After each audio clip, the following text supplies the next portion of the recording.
Iguodala to Curry, back to Iguodala, up for the layup. Oh, blocked by James. Curry, one-on-one. Irving puts it up. It's good. Kyrie Irving from downtown. The three, steps back, crossover, puts up a three. Rebound James. Seconds. It's over. It's over. Cleveland is a city of champions once again. The Cavaliers are NBA champions. Cleveland! This is for you! What's up, Cleveland? Welcome to our first ever live installment of the Block, the Shot, the Stop, a Cleveland Cavaliers podcast. Brought to you by the wonderful people at Blue Wire. My name is Tim Daniel. To my right is Skylar Webker and Kevin Lynch. And guys, we are live at Southern Tier Brewing, just a block away from Rocket Arena. How about that? How cool is this? Shout out to Southern Tier for hosting us. Yeah, they give us beer. They give us beer to give away. So hey, if you're cheers, guys. If you're tuning in and you're in the area, come stop by and hang out. But what an awesome night! We're so happy to be here before the Cavs play this Sunday afternoon. For those who don't know us, what we do is after every Cavs show, we get on and we do a post-game show on our podcast, just kind of talking about the game. We want to capture the emotion of what just happened every night, whether it's a win against the Celtics like we just had Friday night, or a loss against OKC like we had a few weeks ago. We want to make sure you feel what we feel and have a fun time. So Kev, Skylar, all this work, and I just have to say one quick thing. What idiot thought this would be the perfect year to start a Cavaliers podcast, right? I was literally thinking, luckily, it's pretty much always a win this year that we get the podcast after. But yeah, no, this has been so much fun. It's obviously awesome to actually be in Cleveland, be doing a show, meet some other Cavs fans. It's a great day. Yeah, this has been the year. And I don't know about you guys. I know I'm the ultimate Cavs homer. But this feels like the year. It feels like nobody can beat this team. This feels like, the way I'll put this is, look, we all love LeBron James, right? Like, this is like the reason a couple of us became Cavs fans. This team's better than any LeBron team, including the title team. Like, this team is better than any of the teams. I think the statistics would back it up because of either one of the beat writers or the Cavs themselves put this out, that the ticket sales and attendance this year has beaten every LeBron team that has ever been in Cleveland. So this is a team that is showing up for the fans, and the fans are showing up for the team. Not only that, but like they're actually on pace to have the most wins in Cavs history, right? I mean, there's still 6 weeks of the season to go, but the record is 66. They're on pace for almost 70 right now. Yeah, it's really funny because I was looking at it the other day and I was talking to my wife about it. I was like, we're about to hit today's the 60th game of the season against Portland. I feel like we've been doing this for 2 weeks. Well, it's because we haven't been broadcasting that many losses. Right. And they don't feel that long. Yeah, they've won 3-game losing streak. If they win today against the Blazers, it's their third win streak this season of 10 games plus. I can't think of many teams who have done that in NBA history. Like, obviously, the 16 Warriors did it. I think the 96 Bulls did it. But other than that, I think they stand like they're less than the only Cavs team that's done it. Yeah, I mean, it's definitely the only Cavs team that's done it. And you just love the way that a couple of weeks ago we did how the Cavs are built, and you love the guys that are on this roster. The only guy that they really went out and got is Donovan Mitchell. Obviously they signed Max Strus, or they went out and got DeAndre Hunter, but Donovan Mitchell's really the only part of the core you really traded a lot for, versus a couple of years ago, whenever it's Kevin Love, and you traded Andrew Wiggins and first 2 picks to go get, kind of do a sign and trade to get LeBron back. So this is an organic, homegrown team, and even the guys that you went out and signed, like Donovan Mitchell, they want to be here. Like, that's why everybody's signing extensions to stay here. Yeah, and it's so atypical of today's NBA, right? Like, today's NBA is like, how do we win tomorrow? We got to trade for 2 stars today. Kind of thing. The Cavs took 6 years building this team to the point of being a championship team. And it is a championship team this year. And so it makes the team, as you said, so much more enjoyable to watch. That, like, you watch all these guys come together and really like gel and improve to what they are now. Let me ask the live audience here real quick. How many people had a great time Friday night?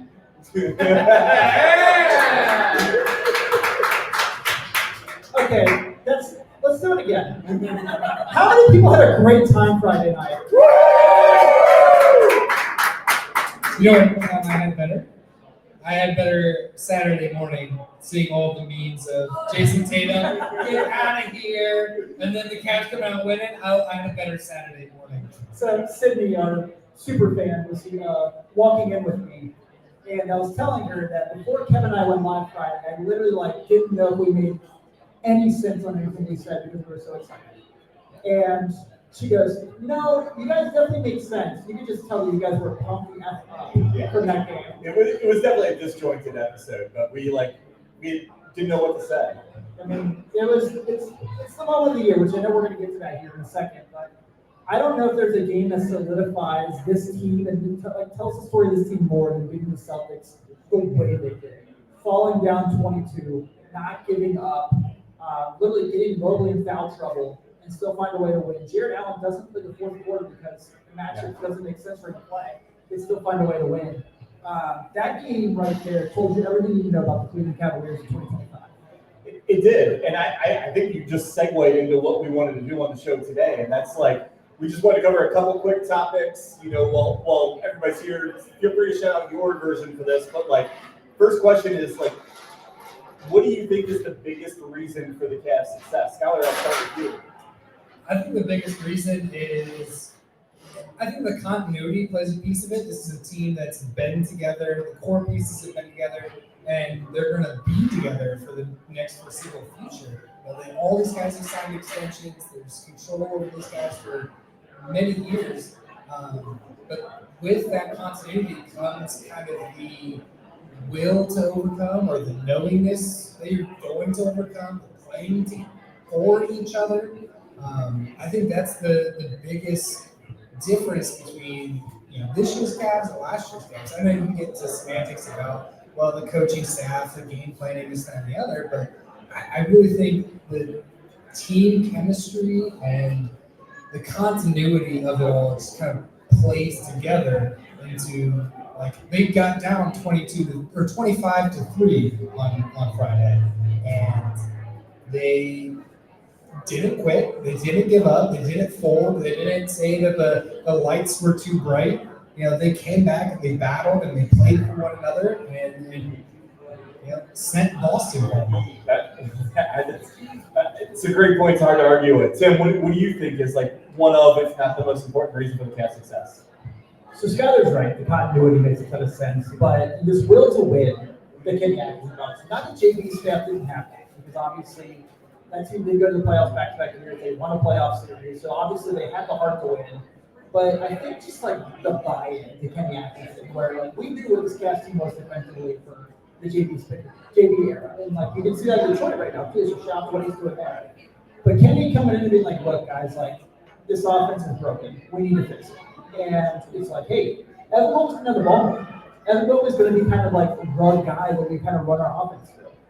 And don't get me wrong, Mitchell and Garland are great, but everyone kind of tapping into their strengths because of what Evan Mobley provides the team has made so much of a difference. Darius Garland is this dribble drive point guard. I've said on the show many times that I think he's in the half court.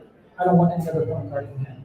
And I've said, you and I've talked a million times, Skyler, about when they do get a rebound, they go in a fast break and have a transition. I don't want any other player than Evan Mobley to hold the ball because he's going to make the right decision every time it feels like. So I think Mobley, he's not only taking that next step as a basketball player, but his decision making has really kind of been this big thing for this Cavs and really taking that next step. What about you, Kevin?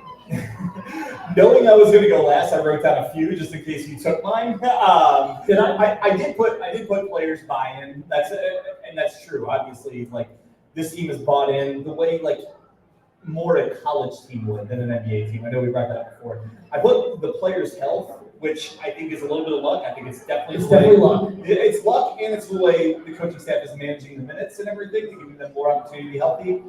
But the thing I put that I think hasn't been talked about a ton is Donovan Mitchell's evolution as a leader. Yes. Because he he has been one of the best players in the NBA, a top 10, 15 player, however you want to categorize him, for several years now. But this year, he's actually evolved into one of the best leaders in the league.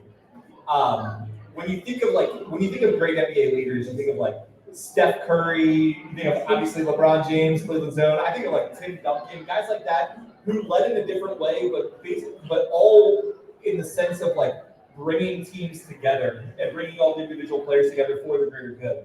You look at Donovan Mitchell's stats, like he's had 3 or 4 seasons with better stat lines than he has this year. Yes. But I don't think he's had a more impactful season, especially towards winning than he has this year.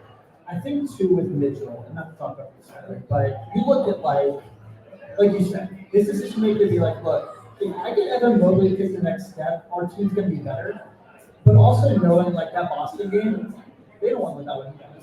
The fact that he is like, I'm understanding it, we're like, look, tonight is my turn. Tonight is my time to take over and win this game for us. And not that Mobley wasn't great in the fourth quarter and Garland didn't do his thing, but like, you look at that Celtics game, when Mitchell was able to kind of figure out, like this is why they brought me here to win games like this. Yeah. This is absolutely perfect. I think Donovan Mitchell leads the league in high fives this year. I don't know. Tristan Thompson might be a close second on that. Hey, can we get like a quick round of applause for Kenny Atkinson, by the way? I mean, here's the Cavs are blowing teams out, and they're winning against your upper echelon teams, but they're doing it with the least amount of minutes on your starters the entire year. I mean, you look at Friday's game against Boston, you could have sworn, if they won, Donovan Mitchell's playing 40 plus, 35 minutes. He hasn't crossed 40 minutes yet this year. No one has. Yeah. And you look on the flip side, Jason Tatum and Jaylen Brown, they played 45 minutes each. They won 83 of the Celtics points that night. Yeah. I mean, that's kind of thing. So, shouts out to Kenny. Shouts out, Kenny. Let's talk about another new Cavs fan favorite before we get to some fun segments. DeAndre Hunter. Okay. So they make the trade. They make a trade that like was a big necessity, and I know that was hard because look, Cavs fans are here. We all love George. We all love Harris. Like what those guys did for this team was unbelievable. But DeAndre Hunter was the absolute 100% final piece of the puzzle of this team, and you see it every night. So in the 7 games he's played as a Cleveland Cavalier, 5 of those games he's hit 3+3s, and in Boston he hit 4. He was unbelievable. We made the bet. He goes to follow some socials. We make a bet for every game. This is the thing you should take. Most of the time, we're pretty good at it. We were good Friday, but like DeAndre Hunter coming to this team really kind of took this team to like a new level as far as like that offensive sophistication and also that fact that he's like, look guys, you do what you have to do. I'll guard Jason Tatum. Yeah, I mean, I think that is the missing piece. You kind of. All right, see ya, Karis LeVert, see ya, George. You guys were great as Cavs, but you're bringing in a guy that is equal to the firepower of both of them. Yes. On top of he held Jason Tatum to 1 for 5 on that night. Whenever he was guarded up against Skyler can leave stats. I'm saying. So he's bringing it to you on both ends of the floor. He's keeping the guy that he's guarding off the scoreboard, and on top of it, he's producing on the other end in kind of the way you expect of him. But just on top of that, just in general, and I know I said this with you, Kevin, that I think a lot of the concerns around him were Atlanta specific, where Trae Young is holding onto the ball for 22 seconds, and then passing it to DeAndre Hunter. Saying, here, check the shot real quick. Yeah, he's like, Darius Garland like drives the ball on the court, they set their offense. He's like, guys, you're through with the ball. There's like still 19 seconds in the shot clock, right? DeAndre has been exactly what they hoped he would be when they made the trade.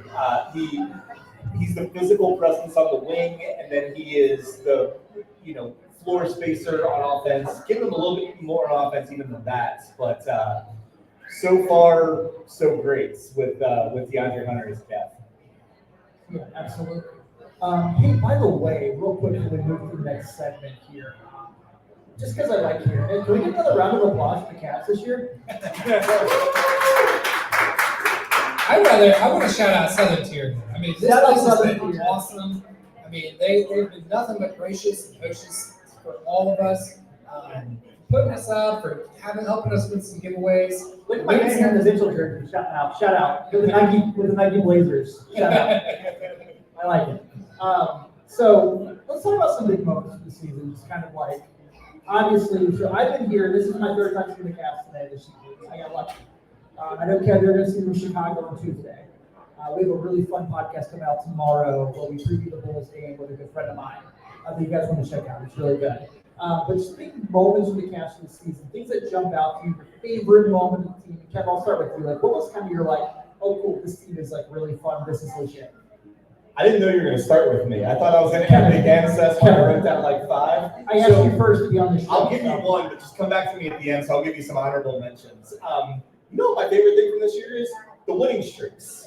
They have had 3 winning streaks of at least 9 games, a 9, a 12, and a 15. If my math is right, that's 36 games without a loss between 3 different streaks. And I don't know about the rest of you. I think winning's really fun. So I'm gonna go with that as fun. I'm gonna go with that as my most favorite thing from this year. What about you, Scott? It's hard to beat winning. Ask Charlie Sheen. I got tagged in blood, bud. I mean, it's hard because I like these guys. I love these guys. I have jerseys of like all of these guys. I think my biggest like enjoyment I've gotten of this season is the national media shutting up about disparaging. Goes on. Just shutting up as far as disparaging Cavs. From last year, all the talk was, oh, everybody's leaving, nobody's staying. Donovan Mitchell's getting out of there as soon as he can. He's going to New York. Yeah, and all these guys signed extensions, and then it was, well, you guys can't do it. You guys can't. You're just Cleveland without LeBron. So I think my biggest enjoyment is the identity of this team. This feels like the first, and maybe this feels terrible to say because I'm 31 years old. Shut up. But this is the only Cavs team that seems to have my identity in my lifetime without LeBron. No, you're 100% right. And I'm 31 years old. Yeah. Like, it's not like I'm 20-something saying they were into my teens saying this. Buddy, what about you to test? We sat with DeJuan Wagner and Darius Miles. Yeah. What about you, Tim? We're playing Oprah's favorite things. What is one of your favorite things from the season? Darius Garland. Just the fact that, okay, I'm trying to figure out how to simplify this. So my wife's family's over here, and they're in a group text with me. We talk about the Cavs daily. I'm the idiot. I'll admit it. I'm the idiot that said maybe they should trade Darius Garland. Bad luck. Bad luck. I was wrong, and I'm so happy I was wrong. And so, what Darius Garland has become, and so I mentioned already, in the half court when it's like they can set their offense, and he's the decision maker, it's a wholly different thing from last year. Like, I gotta be honest, like, I didn't pay as much attention last year to the injuries last year had, and I made that comment. So that's on me. But like what he's done this year as far as like triple, okay, triple handball, he's got that. When they run like the offenses they run this really sophisticated offense where everything is up to him to go, I'm going to drive, I'm going to shoot, or I'm going to make sure I get somebody open. He has mastered all 3 of those in Kenny Atkinson's offense. Like I told you, Kevin, we've had many conversations about this on the show. My favorite Darius Garland action is when he tries to paint and he's like, okay, Jared Allen's in the dunker spot and say if they attack me, I'm just going to dish it off to him. What he's become as far as like his decision maker is so incredible. But also you look at other things he's done this year. I mean, obviously he's an all-star, but the buzzer beater in Detroit. I mean, that game is probably the second biggest win of the year besides the Celtics game. He's just become this elite decision maker on top of being an all-star where, if you're Cleveland, if you're Cavs fans, like guys, right? Like, we feel good Darius Garland's the point guard of our future, right? Yeah, absolutely. Yeah. Hey, round of applause for Darius Garland. I'm going to go through some honorable mentions. Like picking out your favorite thing from this Cavs season is kind of like picking your favorite beer at Southern Tier, right? Yes, you just right. you just throw a dart at the menu and you'll find a good beer. So you guys like that comment, right?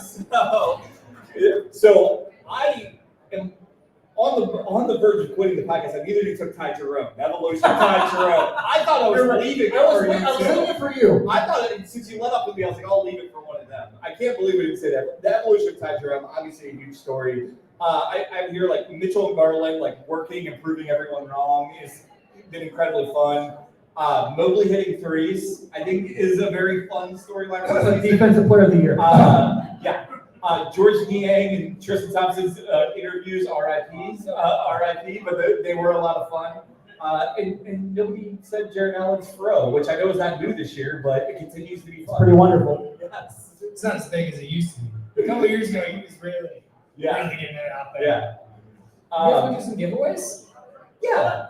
Talk first? Yes. Why don't we finish up while we talk just a little bit about the game today, and then we'll give some stuff away. What do you guys think? We actually have a gentleman in the audience over here who's wearing a bow tie for Nick Gilbert Day. Said he has a cash trivia question for us. Oh, you want to do it on air? I'm scared. By all means, come on up, sir. Yeah. How are you? I'll hand you my microphone, sir. Yes. But first, can you please introduce yourself and tell us where you're from? I'm Ken from the Patriots, and we had a question. Who was the first Cavs to have a triple double? Who is the first Cav to have a triple-double? Bob Sura. Nope. The only person I can think of that would have the only person I can think of that would have the rebound numbers for it would Brad Dort. It wasn't rebounds, it was steals. Oh, it's steals.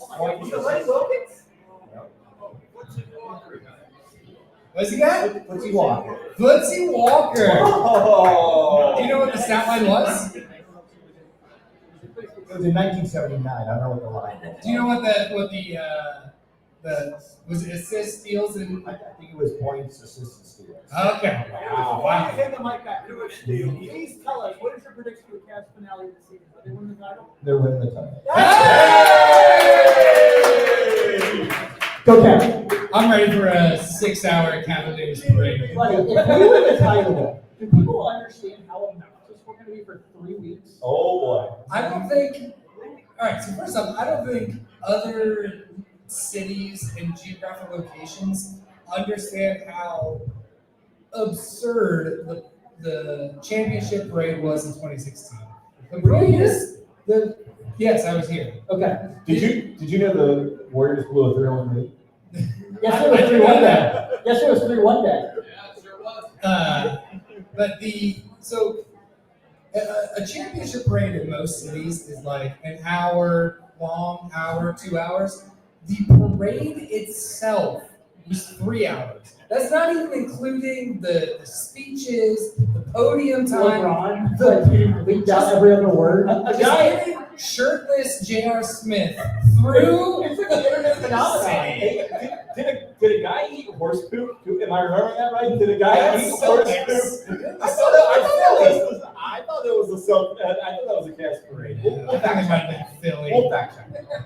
So, No porta johns. That's can true. I, Come on, Cleveland. Can I tell my funny story about Game 7? Sure. Okay, so Game 7 of the 16 finals, I was at a buddy's house, and I was like, wanted to watch a WWE pay-per-view, and I was like, can I watch the game while I'm hanging out with you? So he's not a big basketball guy. So I brought my iPad. My iPad was not connected to Wi-Fi. I'm watching the game on my phone. When LeBron blocks Andre Iguodala, I got so excited, I chucked my phone in the air on accident. Thank God I caught it. Because I'm like, okay, so Kyrie hits the shot. Hey, I don't know if they're noticing a trend here between block and shot guys. And when Kyrie hits the shot to take the lead, I accidentally checked my phone. Again? Yeah, I accidentally checked my phone. My story here is don't watch big games on your cell phone. It's not a good idea. And then when, of course, like, LeBron gets fouled to go to the foul shot and he gets to the free throw line to take the last shot to take the 4-point lead, I'm already crying. Yeah. I was living in Akron at the time, and my buddy worked for some architecture firm. His office was obviously closed because it's a night game, and I went there and they had an 80-inch television, whatever. We watched the game there. We lose our minds, and then on the drive home, in Akron, the streets are flooded. Like in the passenger seat of his car, giving out high fives like I did something. I didn't do anything. I watched the game just like everybody else. I was in the championship parade on the night of Game 7, just trying to get home. Well, you did a great job watching the game. You did. for I being did. honest. Thank you. I put a lot of beers in that game. I cried. I legit cried. And the funny thing is, I grew up a Bulls fan. I almost had a heart attack because my wife was into a basketball game screaming at the TV for the only time in the 13 years that I've known her. We'll be realistic here. Kevin and I were LeBron fans, so everything else, man. He grew up in the area, so we're going on. But when you fall in love with this team, there's no better team to fall in love with. There's just something about the environment here. There's something about the passionate fan base. I talked to Story all the time on the show. I went to the Celtics series last year in the playoffs, and I went as a Laker fan. I fell in love with the Cavs because of the arena. Yeah. I didn't want anything else. I didn't want to watch any other team play basketball more than the Cavaliers. Yeah. Was it the cue or was it the gun? It was Evan Mobley's maturation in that series. Where it's we're outmanned. The Celtics are a better team, but he's not going to lose one fight. Well, that's the cue. So I don't really know if there's a whole lot to say, but if we did want to preview the game today, my preview is the Trailblazers stink, the Cavs are going to win. Do you guys have any better analysis than that? That's pretty hard-hitting evidence right there. That's why we get the big downloads. Yeah, right. Which, hey, if you haven't listened to us already, and this is your first time you know us, please download us and listen. So at the moment, the only guy who has been officially declared out today is Mitchell on the Cleveland side of things. Excuse me for all I use my phone to make sure I have everything up to date while we're doing a show. But Mitchell's out, and this is Portland has out, mind you. This is their whole roster, basically. DeAndre Ayton, out. Matisse Thybulle, out. Joe Minaya, out. Robert Williams, out. So, whatever the spread is, take it. The Cavs are No. favorites. Hey, I put out the bet of the day. This is a bet I'm almost as confident on as any bet this year. The Cavs to be winning at the end of every quarter is even money. Yes. Even money. Instead of giving up the 11 points in the game, just bet that they're going to be winning at the end of every quarter and make some money today. Hey, can I do just one quick thing, guys? You know, if I think over the show, because I feel like that's the precedent of this fan club. I'm going to do it. Can we guys give credit to Evan Mobley for that next step in who he's become? Absolutely.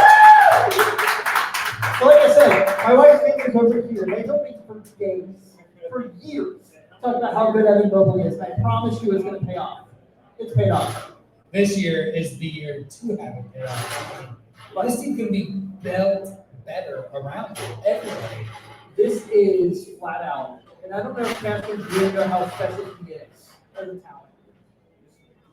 A couple weeks ago at the All-Star break, he said, he was asked who's going to be the best player in the next 5 years. He said him and Victor Wembanyama. And people laughed at it. Yeah. But why did they laugh at it? He legit has everything in him to be the best player in the world. Yeah, I think Evan is still just scratching the surface I of what agree. he can be. I think he has already shown you that he can be or will be one of the best defenders in the league for the next decade plus. And his offensive revolution this year, just the confidence of putting the ball on the floor, the confidence of shooting threes to go along with how athletic and good a finisher he is inside. I don't know why you wouldn't take him seriously on that. I mean, I think Richard Jefferson on the night of the OKC game, when Richard Jefferson was on the call, they kind of asked Richard Jefferson, where are we on the evolution of Evan Mobley? He said 60%. We're 60% of him unlocked. And this is him at 60%. Even the Boston game, he goes what? Evan Mobley has 11 points and earned this game right now. If he takes over this game, they're gonna win. Paraphrasing. And the fourth quarter was pretty incredible. So I'll ask you guys this before we get to. Kevin's got some great historical trivia for you with Cavs history. Is it fair to say, and we're looking ahead, we have 4 years now, Donovan Mitchell, Evan Mobley on Team USA in LA in 2028? Of course. Yeah, and throw Carlin on there too.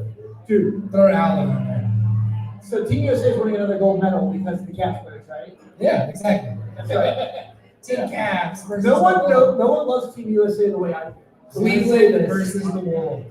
Hey, All right, can we get a "Let's Go Cavs" chant for a second before we get this fun stuff? Let's go Cavs! Let's go Cavs! Let's go Cavs! All right, Kevin, I'll pass it to you now. No, I'll read one more, and then you guys can read something. We'll finish up the show there. I want to say hi to a couple people that walked in. I'm actually not going to ask this one. I'm just going to tell this one because I don't think anybody will get it, but it's the favorite trivia question I've come up with. I'll give everybody just a second. Who leads the Cavaliers in fouls this year? Who has committed the most fouls for the Cavaliers this year? Nope. Garland's a good guess, but That's a really good guess. the answer is LeVert? no. You're on to something. The answer is George Dean, and he still has committed 20 more fouls than anybody else on the team, even though he hasn't been on the team for 2+ weeks. All right, you guys can. I'm going to read one more, then you guys can read some and finish up. The only other one I wanted to read and just shout it out. Who are the 3 Cavs players responsible for the name of our podcast? Who did the block, the shot, and the stop? You got to get all 3. Kyrie, LeBron. That's Hey! Come get some merch, man. Come get something. Yeah, please. So for those who are here, we have some merchandise over here. It's very limited left. Hey, I gave you a shirt already. What are you doing, sir? I'm just kidding. Take whatever you want. All right, I got a question. Which former Cav had the nickname of Outback Jesus? Of what? Outback Jesus. I have no idea. Is it Dejunis? No, not Zadrunas. Outback Jesus. What former Cav had the nickname of Outback Jesus? That's not his name. Nope. He didn't play for the Cavs. Steven Adams didn't play for the Cavs. Matthew Dellavedova. Come grab some merch, please. Come grab Please some. say whatever you want. Okay, so before we close out, Southern Tier was so kind to give us this wonderful 15-pack of 12-ounce cans. And I'm going to reference one of my all-time favorite Cleveland Cavaliers with this trivia question to give this away. Also, I'm going to check your ID, so if any young kid gets this, I'm sorry, but legally I have to make sure you're 21. I'm going to bring out my old friend Bob Sura. For the first person to tell us this question gets this 15-pack of 12-ounce cans from our friends over here at Southern Tier. What jersey number did Bob Sura wear for the Cleveland Cavaliers? 2. Not 2. Who said 3? Who said 3? All right, you get to take home the 12-pack! Go right! My wife just won. Of course your wife won. Of course your wife won. All right, Skyler and Kevin, before we get out of here, because this has been One more question. an unbelievable year to cover the Cleveland Cavaliers. We have some hot mics here because we're too close to each other. One more question? One more question. Oh. And I think this is a good one. Which Cav is the only person to have their jersey retired this century? So what? That's a good question. Who was the only Cav to have their jersey retired this century? It is someone who's played this century. Yes. What'd you say? Tristan Thompson. No. Elgauskas is the right answer. Zadrunas Ilgauskas is the only Cav this century. That's the right answer. This century to have their jersey retired, which feels bananas, doesn't it? It does feel bananas. I feel like there's a couple more coming soon. Guys, why is Terrell Brandon not retired? I don't know. Why not Boobie That's be Gibson? biased. That's like one of my favorite players ever. Boobie Gibson. They were the same numbers, Skyler. I think Boobie deserves it. Are there 90s kids here that know how legit Terrell Brandon was? Am I the Yes. only one? But Boobie Gibson deserves it. You're born in you're 30, okay?